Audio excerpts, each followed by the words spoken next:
esta participação. Acho que não havia ninguém melhor do que ele para fazer esta apresentação. Dava a palavra ao Luís. Muito obrigado. Boa tarde a todos. Eu peço desculpa, mas vou falar sentado. Estou um pouco engripado e sinto mais confortável aqui. Um cumprimento muito especial ao Dr. José Luís Gaspar, Presidente da Câmara Municipal de Amarante, e na pessoa dele cumprimento-vos todos. E a dizer que é um gosto estar aqui hoje, cumprimentar o Elísio e o António Patrício. A única razão porque eu estou aqui e aceitei o convite, quase a provocação do Pedro, é a amizade. Ele já o disse, eu não tenho competências particulares neste mundo muito estranho, como acabamos de ver, e que o Elísio acabou de descrever. É um mundo muito especial, muito, muito especial. Também as minhas competências em matéria da história de Amarante, enfim, haveria gente muito mais competente para o fazer. Mas, em nome da amizade, naturalmente que aceitei este desafio, e aquilo que vou dizer é mais um testemunho do que propriamente uma avaliação crítica da obra que ele produziu, para a qual não me sinto competente. Mas enfim, eu tive a oportunidade de ver o livro já há algum tempo, ainda no formato digital, antes de estar impresso, e a primeira sensação com que se fica quando se pega num documento destes é que este livro não é um livro igual aos outros. É um livro completamente diferente daquilo que nós entendemos como um livro, seja ele de que género for. Para mim, eu julgo que é a forma mais simples de resumir esta obra. Este é um livro de paixões. A paixão ou as paixões do autor. O Pedro tem a paixão de Amarante, este amor enorme à terra, que ele escreve no livro e que ele afirma e afirmou no discurso, mas a paixão também por este busca incessante de materiais, não só nos cartões postais, não só da cartofilia, mas em todas as obras que tenham a ver com Amarante, com a sua história, com as suas gentes, com a sua terra. E é uma paixão que ele cultiva há muitos anos e que partilha, enfim, como o Elísio diz, partilha com todos aqueles que o rodeiam, e eu tive a ocasião de várias vezes de beneficiar dessa partilha e desse entusiasmo enorme que ele tem quando, vindo de Lisboa ou de outro sítio qualquer onde encontrava um cartão ou um bilhete postal ilustrado especial, me telefonava. Então, quando tinha a ver com António Cândido, era, julgo eu, a primeira pessoa a que ele telefonava a anunciar a descoberta, a falar do detalhe da escrita. Julgo que mesmo um daqueles que está aqui, que o António Cândido escreve no dia 26 de dezembro ao Joaquim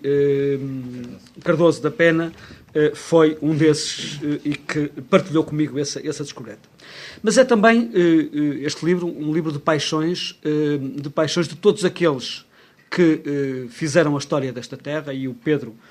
relembra não só aqueles que desenvolveram, praticaram, promoveram a fotografia, aqueles que fizeram uma história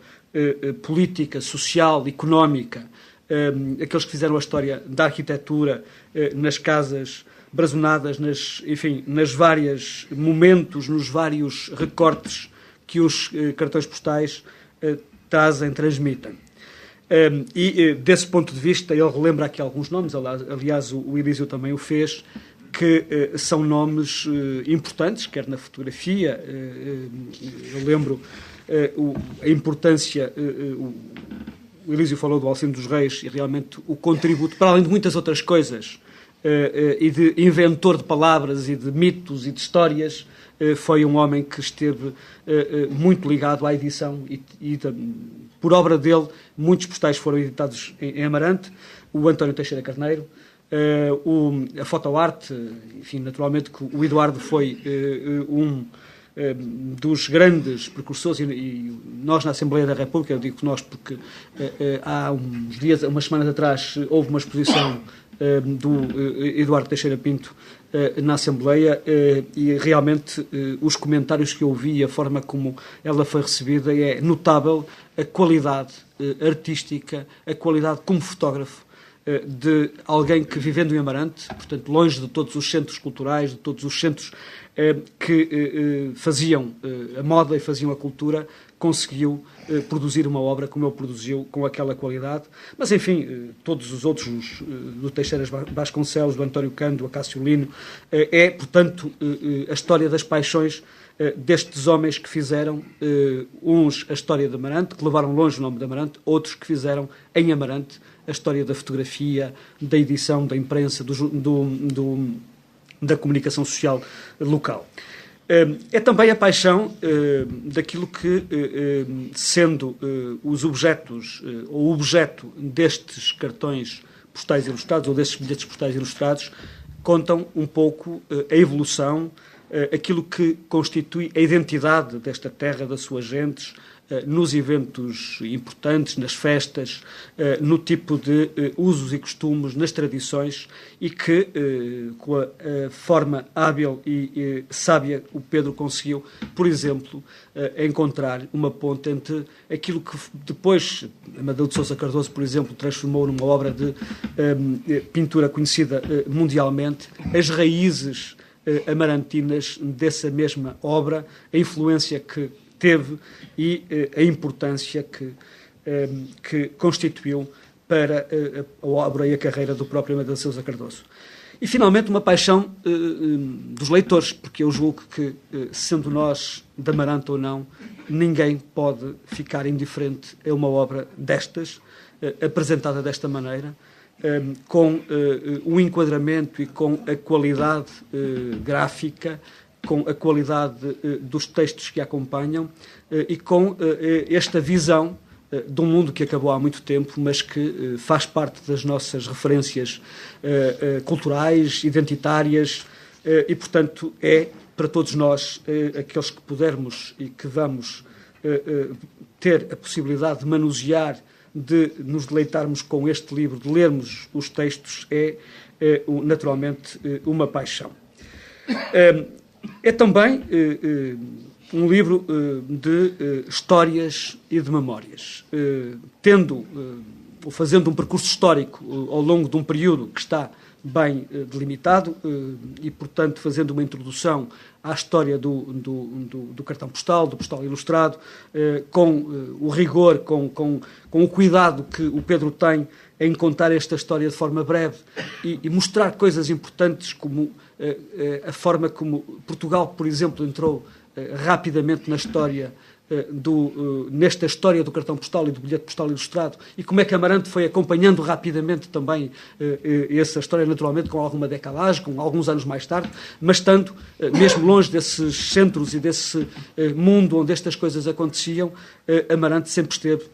muito próxima e sempre acompanhou de muito perto os movimentos mais globais, enfim, sendo global da altura europeu, mas estando naturalmente muito próxima da frente, e não é só pelos seus artistas e pelos seus intelectuais, quer com o Amadeu de Sousa Cardoso ou Teixeira Pascoais, mas também naquilo que são a vivência cultural de uma pequena vila de província, onde havia gente de cultura, gente que acompanhava de perto esses movimentos culturais e, portanto, as dinâmicas que aconteciam nos outros países da Europa. Há um aspecto que o Pedro refere e que é muito importante. Aliás, nós tivemos a demonstração mais exemplar que o Elísio nos deu. Este mundo dos postais é um mundo de histórias. Naturalmente que os textos, há uma parte que é a projeção, a promoção, a publicidade, a divulgação daquilo que é o património, a cultura, os usos, mas no outro lado do postal há sempre histórias que são contadas, há notícias que são dadas, há amizades que são seladas, como o Pedro refere, há, no fundo, um conjunto de elementos que nos permitem reconstituir pelo menos parte destas histórias e imaginar as outras. Enfim, o Elísio deu um exemplo notável dessa capacidade de construir ambientes e de reconstruir ambientes e reconstruir histórias através de um conjunto de elementos. E julgo que, desse ponto de vista, a obra também tem uma riqueza enorme. E eu gostava, para terminar, de apenas referir 3 postais que mais me marcam. Um deles é o primeiro, o postal 12, que é da visita del rei Dom Manuel II a Amarante. Como diz o Pedro, 1909 foi um ano notável para a cidade. Para a cidade e para o Conselho. Foi o ano da inauguração do primeiro troço da linha do Tâmega, foi o ano da visita do rei Dom Manuel e foi o ano da comemoração do primeiro centenário da defesa da ponte. Foi um ano também muito importante para uma personagem da nossa história que para mim é uma personagem de culto, o António Cândido, porque, embora retirado em Candemil desde o início do século XX, ele continuava a ser uma figura importante do meio político e público, mas há uma fotografia que julgo também do António Teixeira Carneiro, publicada ou de outro fotógrafo no Século Ilustrado, em que o António Cândido acompanha no coche que faz a visita à cidade o rei Dom Manuel por Amarante, o que mostrava a proximidade e a intimidade que havia entre um homem já saído da atividade política e pública e a importância que continuava a ter. Mas foi também o António Cândido que fez um dos seus discursos mais notáveis nessa altura, nas comemorações da defesa da ponte, e que foi publicado posteriormente. E, portanto, que foi um discurso notável sobre o Amarante, sobre a terra, sobre as gentes, sobre a heroicidade dos amarantinos na defesa daquilo que era mais importante e no elemento simbólico que a defesa da ponte constituiu para poder correr com os franceses e com as tropas de Napoleão que tinham vindo para conquistar o país e, portanto, é um ano notável. Este postal mostra bem a forma como o povo de Amarante recebeu o rei Dom Manuel e a forma como este período, um mês depois das festas de junho, portanto, julgo que foi 2, 3, 4 e 5, 3, 4, 5 e 6 no início de julho, Amarante recebeu com pompa e circunstância e realizou um conjunto de festejos notáveis e para mim é um postal marcante. Os outros 2 têm a ver também com o António Cândido e com a sua casa em Candemil, portanto o postal 15 e julgo que o postal 17, e é mais no postal 17 que em que o António Cândido, a 26 de dezembro de 1909 ou 8, julgo que 1908, escreve ao seu amigo da Casa da Pena a desejar cumprimentos e boas festas. Este postal é importante ao Joaquim Cardoso da Casa da Pena, é importante porque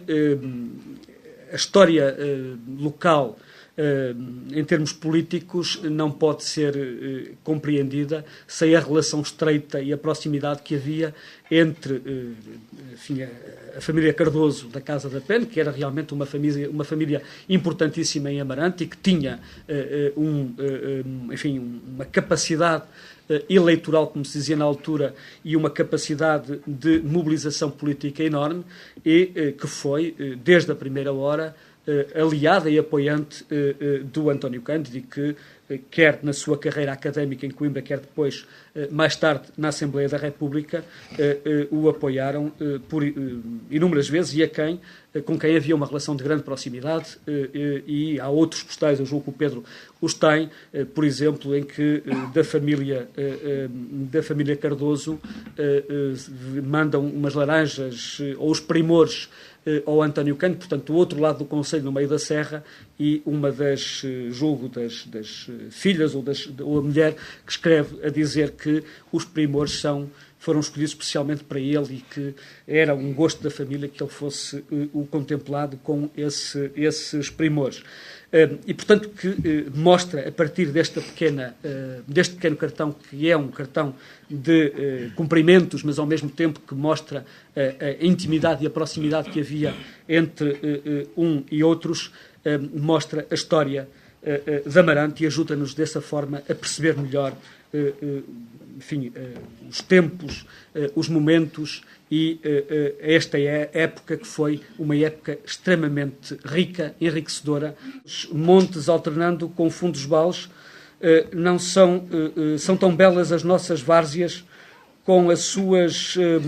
louras, peço desculpa, não estou a conseguir ver, louras searas movediças ondeantes, são tão vastos e ricos os nossos milharais de verde intenso e tão pitorescos com as suas oveiras complicadas ou com as suas largas ramadas de grata e aprazível sombra. Há tanta luz no céu, tanto mistério e sonho nos arvoredos, a natureza geralmente rude, som com tanta graça, na sua fluorescência espontânea, sem seleção nem cultura, que se compreende bem o amor, a paixão, o exaltado fanatismo que nós, os daqui, sentimos por esta terra onde tivemos o berço e queremos a sepultura. Muito obrigado a todos.